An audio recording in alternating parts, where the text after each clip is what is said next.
The January camp is underway. The first game is the United States beat Venezuela 3-1 down in Fort Lauderdale. Camp Cupcake, a.k.a.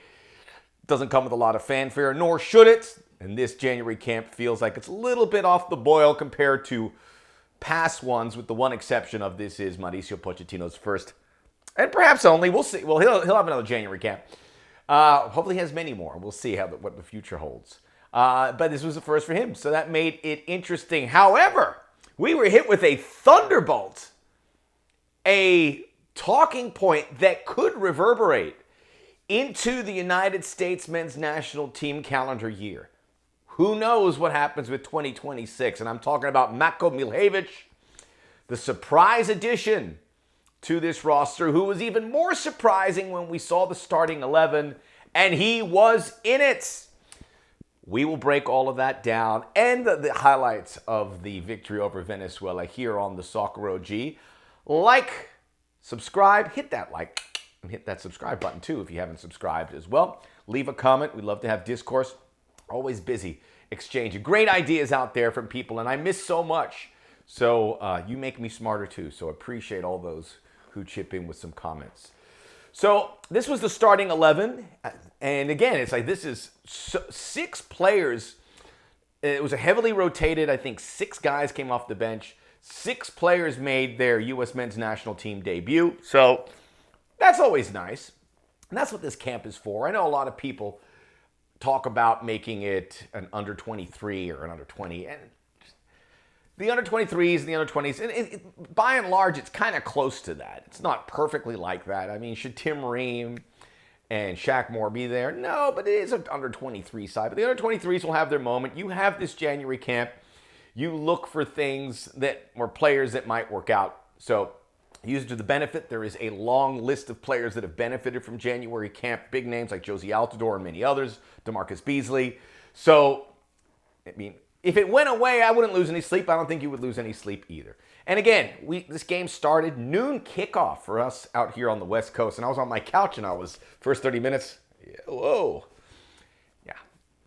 But we watch because this is important. Because it gets towards, it's not that important, but it gets towards what we want to see here.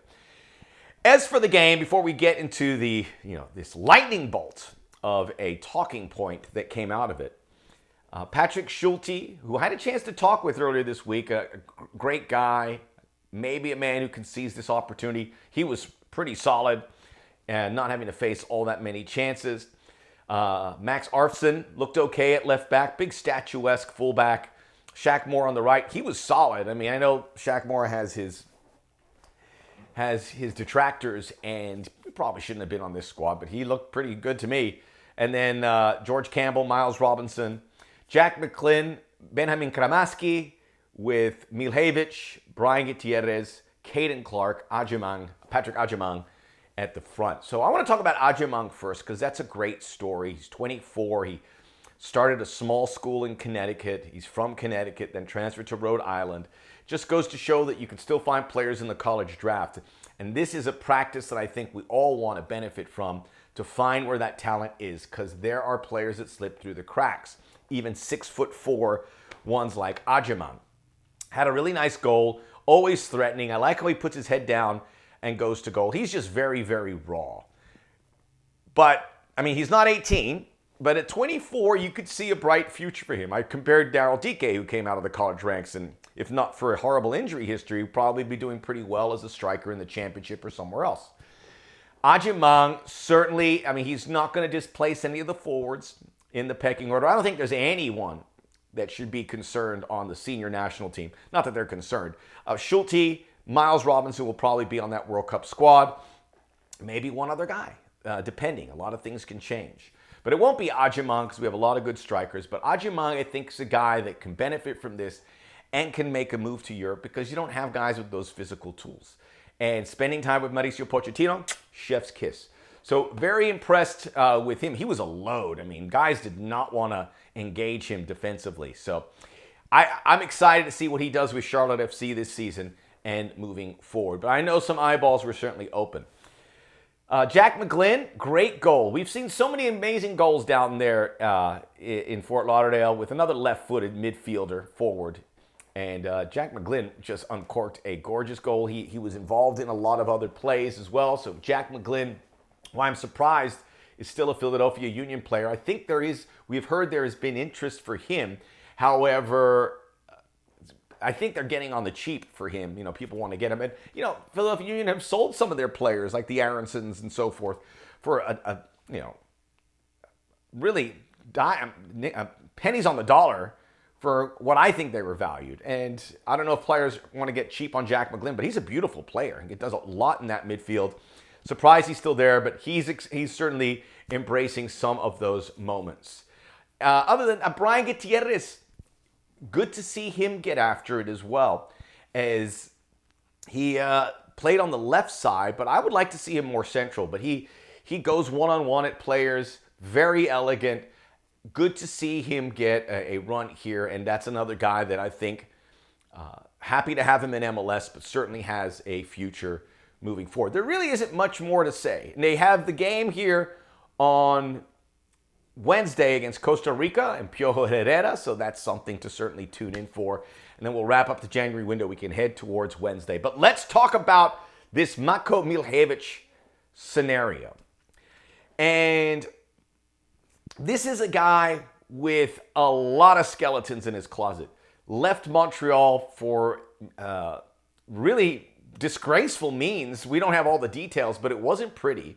He went to Newell's Old Boys. He was there for like 10 months. And I know some people who are Newell's fans. And by the way, Mauricio Pochettino is a Newell's guy, so there's that connection and I think that helped Miljevic get onto this squad. But I've talked to some Newell's people, and I brought up his name. They're like, yeah, they were not happy with him. They did not like him. So this guy is a wrecking ball for his club career. And I'm not saying this to bash him. I hope he can figure it out because he is talented. But he could, he brings more trouble probably than benefit. But that's an interesting aspect here because I think possibly that's what Pochettino wants to do here. It's risky, but to bring in a guy that can get people out of their comfort zone. Remember, Pochettino says he wants the U.S. to look more like the Argentine squad in the essence of how they prepare, how they compete. And Miljevic, who was born in the United States in Miami, is an Argentine guy, hard-nosed, no nonsense, good qualities.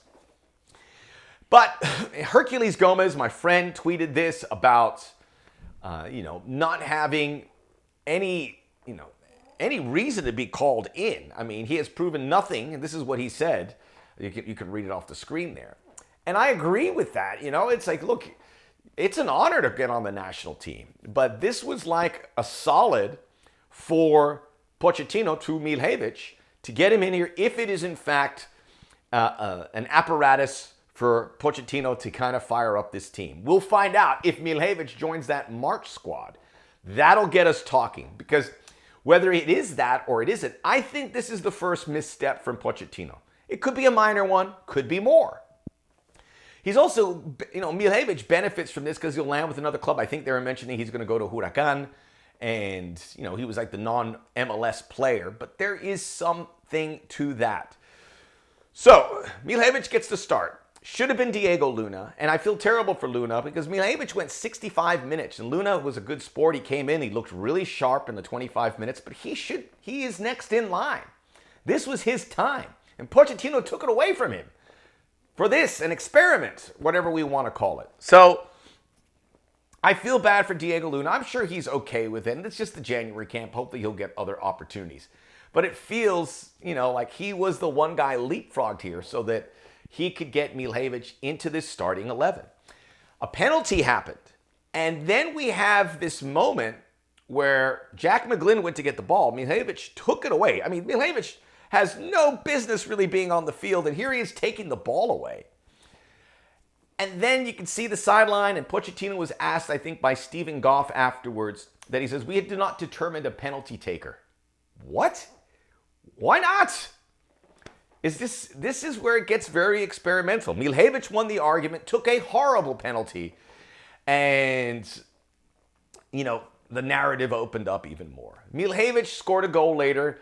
You could say he had an assist on one of the goals too, but it was an accidental tap, and it got through. Whatever. I mean, his goal was tremendous. He's talented. There's no doubt about it. And in a different circumstance, if he had taken those steps toward it, I wouldn't be so questionable about all of this. So the fact that Pochettino said that they didn't have a penalty taker and then this ensued, McGlynn backed off. I think in hindsight, you would like McGlynn to say, hey, buddy, I'm taking it. And maybe that's what Pochettino wants. And if that's, I could see that that might have a benefit. But this is still a big risk. Miljevic should not have been here.